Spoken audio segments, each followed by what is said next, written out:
Let's talk about butts being pushed in short yardage situations. Oh, yeah. Let's talk about 92% success rate for the Philadelphia Eagles. Not so much for everybody else, but for the Philadelphia Eagles with Jason Kelce and the boys and Jalen Hurts and the boys, putting a couple hands right there on asses and pushing for short yardage situations. Everybody's weighing in on it now. Everybody's weighing in. Peter King wanted this thing canceled. Yeah.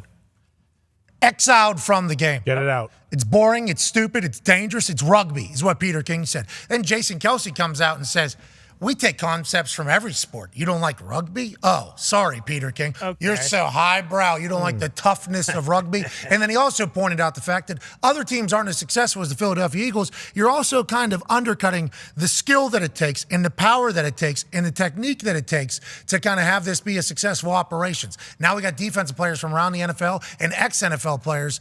This is D-tackle Cam Hayward on Good Morning Football. He hates the damn name of the Tush Push. I think we're probably a big part of the problem, just projecting, calling it Tush Push every single day. I've seen the Brotherly Shove. Saw that. That's good. Because it's from the city of brotherly love.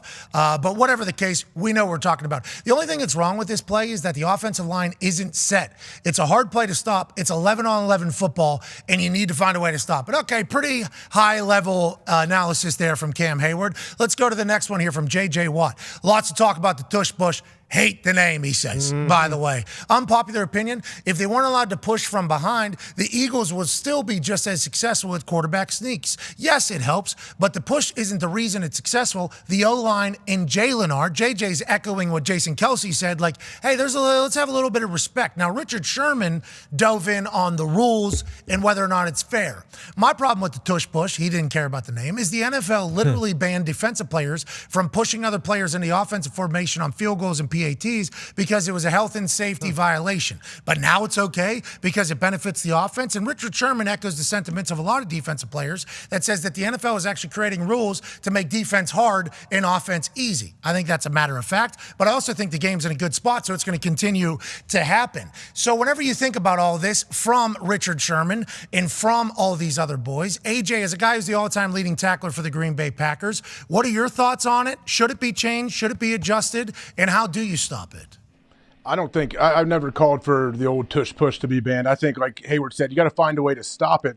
But I think Richard Sherman's comments were the most interesting for me. Like, it's true. I was there. I was playing when you could push guys through the A gap to try to block field goals and stuff and block extra points. Why is that too dangerous, but this isn't? Well, True. so Good question. Those guys don't have a ball in their hands, the ones that are being pushed. They're literally just human torpedoes. So the D tackles who weigh 330, 340 would be lined up right over the long snapper's shoulders. Okay, right over the long snapper's shoulders. So the long snapper's like this for the field goal. Right over. Then two guys would be behind each guy. So it would be six dudes coming through just the A-gap. You remember this? Everybody was promoting the hell out of this. So then bang, snap, and then you're just murdering the long snapper, and the guards are trying their best to like get their arms in to stop, probably 900 pounds being pushed through each one of those guys. So I think it's a little bit different. Because like Jalen has to hold the ball still, so he's not just literally a torpedo like those D tackles were being for the field goals, but certainly worthy of a conversation about a little bit of a contradiction there between the offensive side of the ball and the defensive side of the ball. Maybe they think like the long snapper, he's obviously defenseless. He's got his head down, he's got to snap a ball, and then he's got all that happening. Where we know this play's coming, to Cam's point, I thought Richard Sherman, that's a great argument. Great argument. But the officials are going to come back and say, well, this guy's a defenseless player. Yeah, they'll say apples, oranges. So defenses can push too. So against the Tush Push, then are we shoving the lineman from the linebacker position now? Is that the way? We should. They have been. That would be well, because the running backs are kind of pushing the O lineman too, though. Like the tight end Goddard, they kind of get a push with the O lineman. They don't have the ball in their hands. The hour is coming to an end, as is our show on ESPN. We will continue on YouTube. Sports Center's in 7 minutes. All right. Yeah, that came up quick. That came up very quick there. The end of that. Now hour. it's okay. You're at 7-3. Yeah, now, please. Come on, old man. Fuck, I can't believe I said it. God, I'm sorry. There you go. That was awful. I did appreciate Richard Sherman taking that stance because it is a good comparison. I think it is a good argument. But to Chuck's point, it's like argument. Reminded me of the good old days when the long snappers who had pinpoint accuracy and used to punch the dudes in the balls that used to jump. Like in college, our dudes used to have straight up throw a right or left hit, boom, right end the shaft. Yeah, so now you're not even allowed to be on the shoulders of the long snappers, and you'll see refs and and linebackers hit D tackles. And at the beginning there was people like kind of bitching about it or whatever. But boy, I don't know how long snappers didn't have broken necks every single week, honestly, because they're down there like this. And then they're taught, to your point, if you feel any pressure on you, which you will, and you can keep your feet, you rise up with both hands, like basically trying to get both of them. That's what they're being taught. But most times they are, boom. And those guys are typically only like 235, 240 pounds. I mean, they're smaller. Have to be able to cover. They're smaller dudes, right? Luke Rhodes is what, 240 pounds maybe? Yeah. And he's But to your point, die a slow death, what part of field goal protection, when you're talking about field goal and you can't push like the guys on the wing and the tight ends, you talked about it a couple weeks ago. That was the coaching point. Die a slow death. You're going to die. Okay.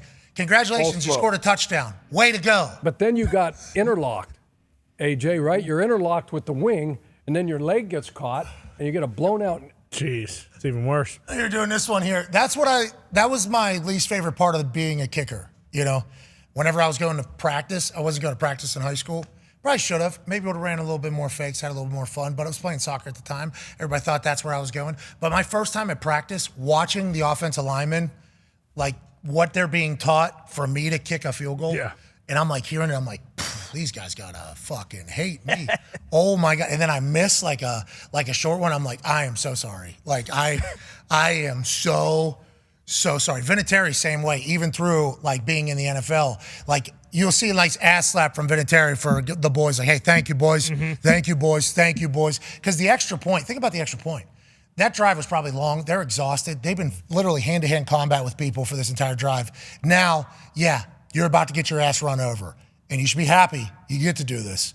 But if you get run over slowly, please. It's like, okay, all right, fuck off. I've had a couple offensive linemen that were like, yeah. West Virginia, correct? West Virginia, guy told me, yeah, we don't miss extra points here or you will go missing or something like that. I was like, all right, fair. Never again. And I did miss extra point, and I like just walked away from him. I don't like when kickers stand on the field too after a miss. We got to stop that. Still dapping everybody up. Yeah. Even when it's like a high snap or laces are weird? Yeah, whatever the case. You don't put the ball through the uprights. We don't need to be dapping up the offensive linemen that just were told to die slowly and are fucking miserable. You know, and they're all like, most of them are just good dudes. Like, yeah, this is just what we do. And they're like, hey, better luck next time or whatever. Anytime that happened to me, I was always like, better luck next time. You just died. There it is. Look at this. This is what dudes do. They sign up for this.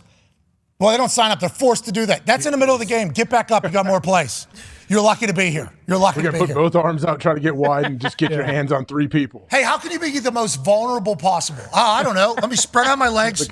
Have two legs. Lift your legs up, too. Make them trip over your legs, too. Let me have two legs behind me, and then let me go like this with my head back. That might be the most vulnerable position in football. Go ahead, and that's your backup D lineman. Yeah. That's a minimum, vet minimum he's making. He's got no choice. Yeah, sure, I'll do that. I'd love that job. Great block. It's easier to block a kick than it is to block for a kick.